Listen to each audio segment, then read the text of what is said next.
We can help. We are helping. We're doing everything we can. Joining me now, Chris Harmer is a senior naval analyst from the Institute for the Study of War. Stephen Yates is the CEO of DC International Advisory. Thanks to both of you for joining us. Chris, let me start with you. I mean, everyone is emphasizing this is not our fight, it's Iraq's. Is that realistic? Absolutely not. This is our fight. Whether we want it to be or not, it's our fight. ISIS is interested in attacking us, so we doggone well better be interested in defending ourselves against them. And the best way to defend ourselves against an organization like ISIS is to destroy it in place rather than waiting for it to come to us here. It's just beyond my comprehension how anyone can look at the totality of the evidence and say this is not our fight. It's absolutely our fight. They are coming after us. It's just a matter of time before they try to launch a spectacular attack. I hope they're not successful, but if we don't take them seriously, they will be. Stephen, we have 3,000 troops on the ground right now. What do you think the eventual number is? Well, we know the general trajectory is going to go up. I don't think that the Pentagon, and certainly Secretary Hagel in his testimony today, didn't give any inclination of what their target number is. He has, I think, a very nebulously defined mission. They talked about as being an Iraqi fight, but that's odd because ISIS actually was born and bred in Syria, and so this is clearly a cross-border fight.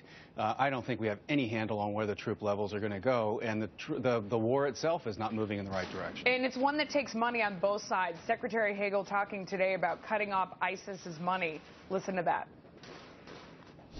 Been able to not only disrupt that, but stop that oil flow out of there that gets into the borders, and they were getting a few $1 million a day from that. They also get funds from contributions inside. We try to stop that through our intelligence communities.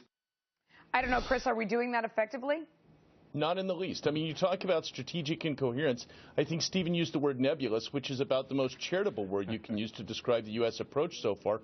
Look, we've been fighting the Taliban directly for 13 years. This past planting season, the Afghan poppy farmers set a record for most opium produced. If we can't stop opium from being produced in Afghanistan, we're not going to stop oil from being smuggled out of Syria. They aren't moving this around in super tankers that the U.S. Navy can go and get. They're moving it around in small trucks, small jerry cans. We're not going to stop that. We can't stop that type of financing. The only way to stop a team like ISIS is to go kill them where they are. Stephen, meanwhile, Secretary Hagel says that ISIS has changed its tactics. In what way?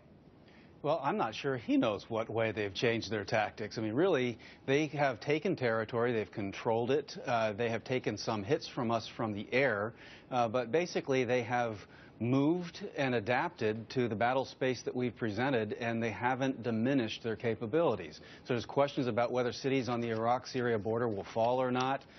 All of it's basically a jump ball. I think that they are in a fairly strong position. I wish our coalition was pushing them back. Chris, do you agree with that? Yeah, absolutely. I mean, again, is the most charitable analysis I could make of this. ISIS has the strategic initiative. We are reacting to them.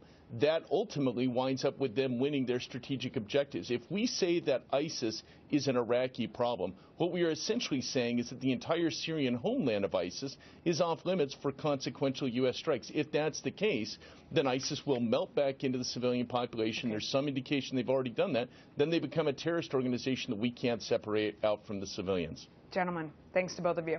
Thank you. Turning to the market.